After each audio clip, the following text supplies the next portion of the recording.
Hell, they might as well consider me as a damn vampire these days, I swear. Leroy John C. It's 1:15 in the morning. Roseman, California. It is the 8th of June, 2021. Get these damn things off. You couldn't even do any mail orders for proper glasses like this unless you had an optometrist to give the online people prescriptions. I prefer hands-on and brick and mortar stores. So I know what I'm dealing with. But when it comes down for online stores, this is a different story altogether. Case in point, if I wanted to get some decent light Star Wars lightsaber type objects where theoretically you're supposed to be building them yourself, it's a hard thing to find these days because there are a lot of quote unquote reputable vendors out there trying to sell you the same stuff and then not quite sure which ones will be selling you the quality and other ones will be selling you just a generic pieces of crap or just pieces of crap entirely. And I got the latter, very much so. So I was becoming more and more in tune about how screwed up the online services these days are, and how more I feel comfortable with the brick and mortars, which are disappearing because of the online sales, because of things happening in life that are killing the brick and mortars left and right. With our excessive need of having convenience, and because of health situations happening here, hang on. Okay, just want to make sure my dog's all right. One of the things in life is when you have a dog, you have to keep an eye on the dog because you don't know whether or not the dog's going to be in trouble or not. I know I didn't get the dog from a mail-in order. Got the dog from a person. Call it a brick and mortar. Actually, it wasn't a brick and mortar store, but consider that kind of transaction when you go into a brick and mortar store. It means you're going into a structure to make the transaction. Well, screw it. My family got my dog about 16 years ago from a friend of my brother's, and they talked. We wanted to get another dog for my grieving mother to help her out with some stuff because she lost a dog very dear to her, and we got her another one. So she's been near and dear to me, and I love her to death. In person, when you know the person, you're able to do the transaction because you got a gut feeling about it. When you go into brick and mortar stores, you are accustomed to hopefully that kind of transaction to purchase anything and everything that they intend to sell the public or the private people. If they have a profit membership to sell the stuff to people, one must be part of that group. Yes. Hmm. Mouse. Okay. You guys been seeing my videos long enough. You know I'm going to be bringing up something about this one. Pins, vest, shirt, sweatpants. Certain vendors that we go to, we know when to trust. Big brick and mortar places, they deal with bigger and bulkier stuff. King size for the shirt. Well, at least I know about king size. Because at one time, they still had brick and mortar stores out there. And I can go in there, grab some shirts. Not as cheap as they would be at a Walmart or a discount store, but, yeah, sorry, I got something in my eyes there. But they would have the size, and they would have availability, and I would be able to get them. Online, it just takes about a few weeks to get them from the supplier, and then have to go through the shipping process. Now, if they actually had the merchandise on hand in the United States, since I live in the United States, okay, it'd be shorter shipping time. It'd be a shorter processing, and they get stuff to me a lot faster. I mean, if it's overseas, it takes a hell of a long while, 2 or 3 months sometimes. But if there is a available warehouse these days close by, the shipping time's a hell of a lot cheaper and faster. Electronics, mostly coming from overseas. Some still coming from America, mostly from overseas. They take time because they have to go through the shipping, and not by air, but by sea. It takes time to go through the processing, but you do get them. Depends on which particular brands that you're used to and which ones that you're comfortable with. As I said before, a shirt, well, made overseas, naturally, but they have what they make massive amounts of different sizes for different people, including large people like myself. But they're slapping the company's label on the back over there to let you know where they're coming from. So you honestly have an idea what the hell you're dealing with. And if you've been dealing with the company long enough, you got a good feeling about these guys because they're not screwing you over just yet. However, I mean, the same thing goes with a vest. And a vest coming from a shirt, the same company. The sweatpants, well, uh, they get them from overseas vendors, but they also get them in bulk rates and sold at different stores left and right, or even smaller vendors who sells the stuff. I prefer getting my stuff not through Amazon. I hate to say it. I'm going to say it. I'm going to have to say it. I'm going to have to say it. Well, it's either king size if I can afford it, or I'm going to have to say it. I'm going to have to say it. I'm going to have to say it. I'm going to have to say it. I'm going to have to say it. Do I dare mention that word? I mean, jeez. It's such an illegal word. And I got to say that word. Wally World. Walmart. Yeah, I know.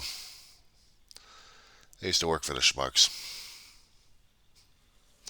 Long story. Maybe another video, but not now. But I know they're half reputable anyway because of the vendors that they deal with. And they deal with mass bulk like crazy. But the sizes they have that barely fits me, they still work. So I got no complaints about that one. I got a few here and there, and I use them. And then I have to keep watching out for the damn quality that they get. Because they deal with massive bulk so much and cheaper prices, they got cheaper material, and they don't last as long. It's a constant turnover. Now, other places like King Size deal with quality merchandise. They don't go through a higher turnover, but they do charge a higher price because of the higher quality. You know they're going to last. But as long as you're comfortable with the quality that they have, they got you for a lifelong customer. Me. And that's all right. Because I don't intend to go through the turnstile anyway all the time. But I would prefer going through a store, physical, so I can look at the merchandise, examine it, question the salespeople, what they know about the product, and then actually make my decision of putting down the money and getting the purchase and walking out feeling I've done something. Online, just click copy, find the charge card or PayPal account or whatever your accounts are using, and then wait for a few weeks until the mail system brings the stuff to you. What's even worse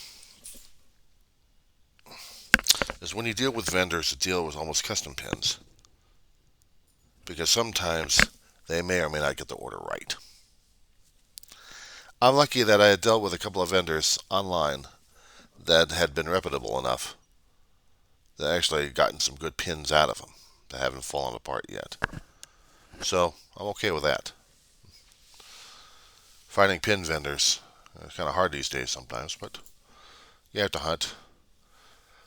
And you have to make sure that the vendors are accredited one way or another and it has some better reviews than having no reviews or fixated or trumped up reviews. Especially when everyone keeps glowing how great they are. I always like for how worse they are because it would tell me what kind of a company I'm dealing with. Now, granted, I also worked in retail for a while. So being a customer, I understand the pros and cons of working in retail and how to shop through retail, and not to mention how to deal with retail. And the landscape has changed so much, even before the COVID. When we have online shopping coming out left and right, you had to depend upon the reliability and trustability, trust factors anyway, that you're seeing on the screen. How much are they sending out to get your business?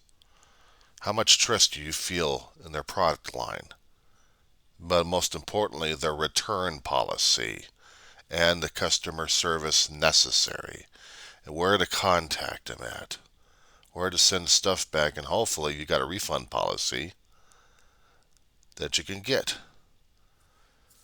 Now, if we're dealing with factory turned over merchandise, such as mouses, there's usually return policies for these damn things. They would still tell you, look, if you still got an original package at this point, put it in the package, get it out here.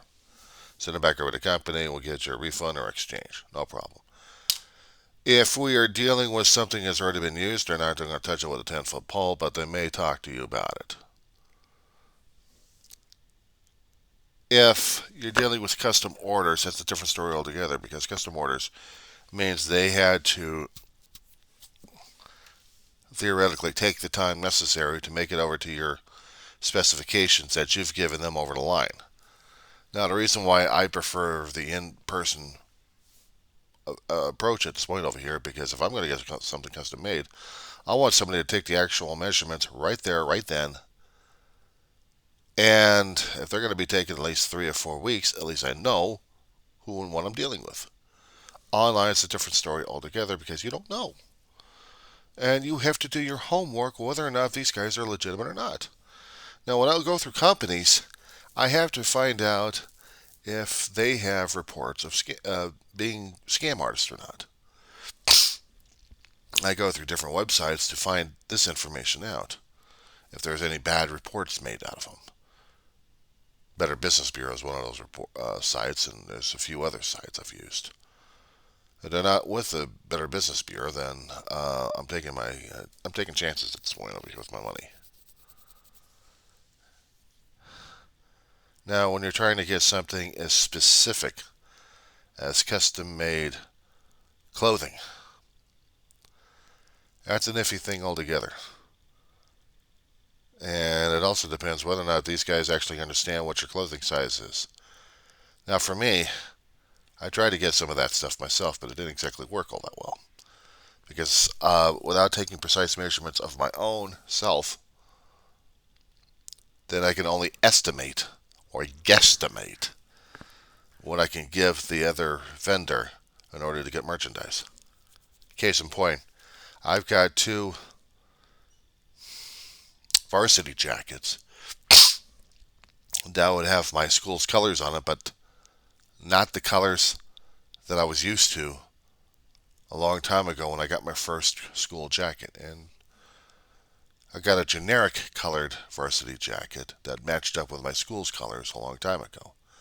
I've outgrown it many times over. So going through this one company, they had to go through the measurements I gave them specifically, and they're not exactly keen about the return policy. But they seem to be quality enough anyway, because I looked at the jackets, and I've gotten the largest size they can make of my size right now as it is. I can barely fit through it, but that's it. I can't even get it across the damn girth. I got to get these button attachments to do it. But also, I've come across other companies that say that they've got my size for different shirts. And I found out that they go through the Far East companies that don't understand American sizes, such as 5X shirts in America means 5X shirts mean big, frickin' large shirts, not extra large shirts that says 5X. I've been talking about size XL actual, but they slapped on a label that says 5X on it.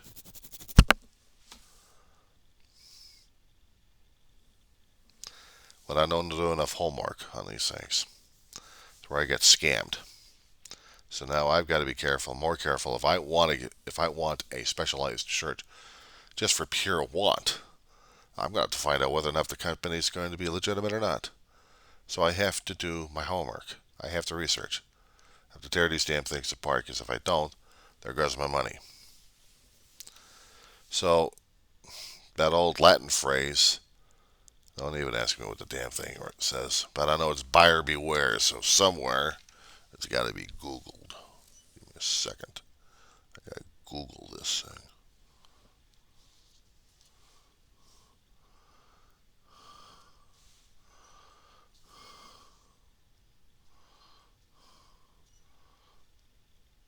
Buyer beware. Okay, in Latin. In Latin, it is caveat emptor. In Latin, translation is let the buyer beware. Caveat emptor. EMP is in Paul, T is in Thomas, OR as in Robert. Caveat, C as in, C as in cat, okay? Adam, Victor, Edward, Adam, Thomas. So just doing it phonetically right there, but you get what I'm talking about. Companies I was trying to talk about is ones that are using major vendors like Etsy and eBay. These companies offer the platform for vendors to sell their ware, and I haven't had any problems yet. Not yet. But I've heard a few people actually are having difficulties with some of the vendors over there, because sometimes their return policy doesn't work or not publicized. And it's really up to the vendor and customer to hammer it out. Third parties like eBay and Etsy have to step aside and try to be a bit of a mediator. Excuse me. And when you don't see a return policy anywhere, move on. My advice, move on. Despite the fact that you may want the damn merchandise, is it really worth it? If you happen to get it and you're not satisfied, you're stuck. Sucks. Now, for me personally, I said it before, I haven't had any issues yet. I mean, Etsy to do the hand carving or hand created, sometimes on a limited basis, but they're actually able to do it. Actually produce some good merchandise out there. Some of it I probably still use or still collect. However, you still have some vendors out there that you can't research, that they only become available on the platform, and that's the problem I've got an issue with. When I can't find these guys anywhere on the net, and just only in one particular platform, my personal advice, you can't research these bastards one way or another. Don't do them. Move on. Spend your money wisely somewhere else. Even if you're looking for custom-made merchandise. Do your homework.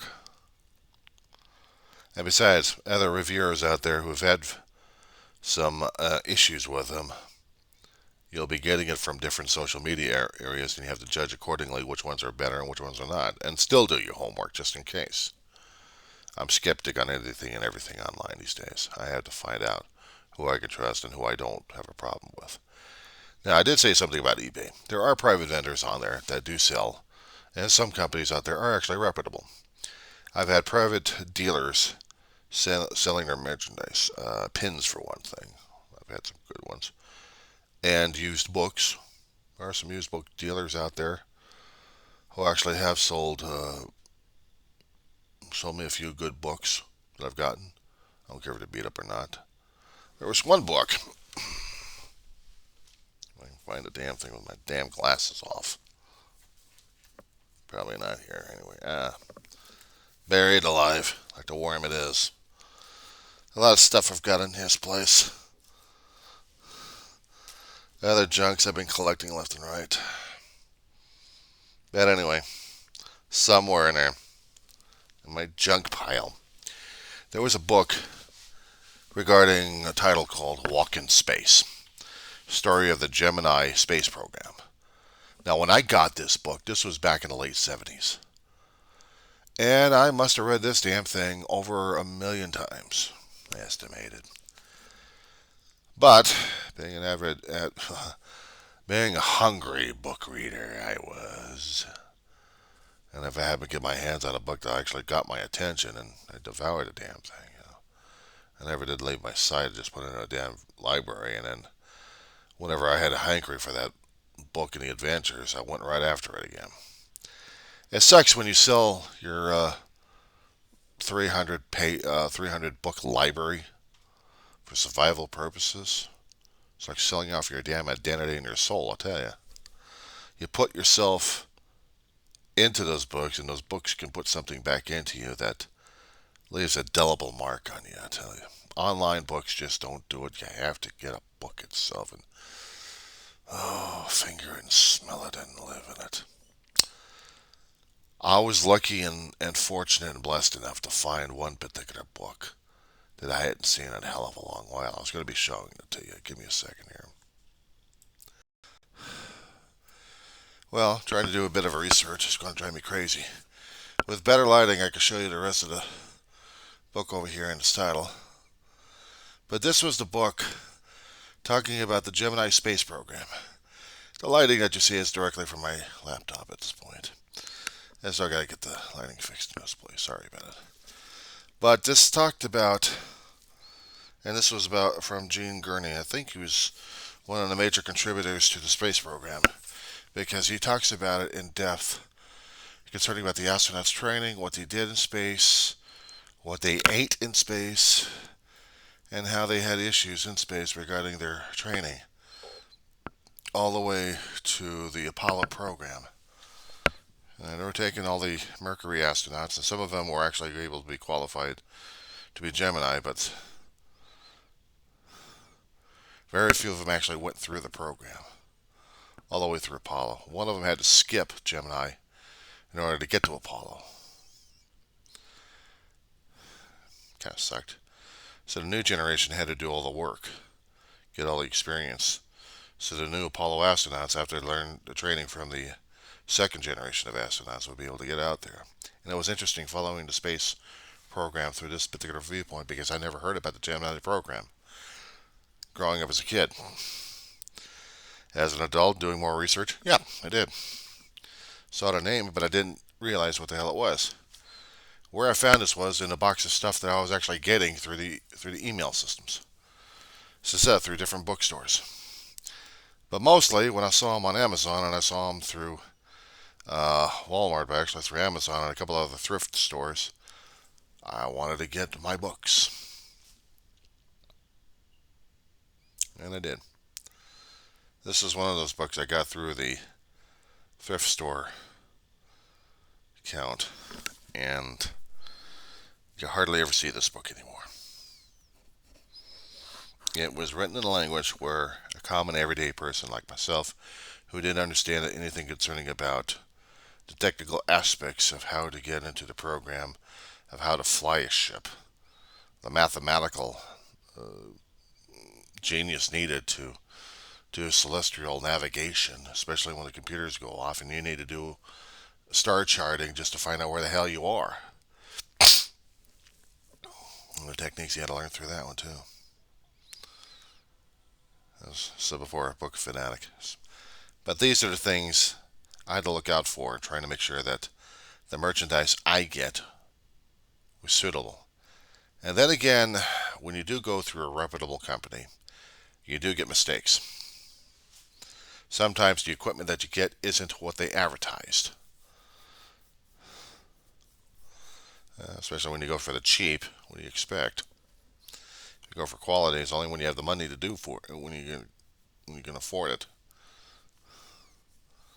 Such as the right Blu-ray player to play Blu-rays there theoretically of one particular region, and the player you get is supposed to be covering that region, but it doesn't. I'm stuck with a player, and I'm stuck with Blu-rays. that are incompatible with each other. It happens. But as I said before, I wanted to talk about the buyer beware situation. You have to be online these days. I mean, you have to be aware of what you're doing online. It's the same thing when you go into the brick and mortar stores, and you have to shop with confidence because you know exactly what you're getting, and the store clerks know that you're looking for something. They'll look at it as easy pickings, unless of course you have a sharp eye and you're eyeing the store.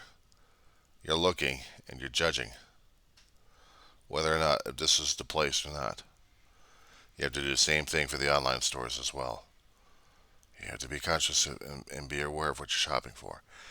Otherwise, you'll be getting pieces of crap and you're not going to be happy with it. I guess that's my helpful tip for this morning here before I crawl back into bed and think if I can dream up another nightmare or two to relate to you guys. So, until then.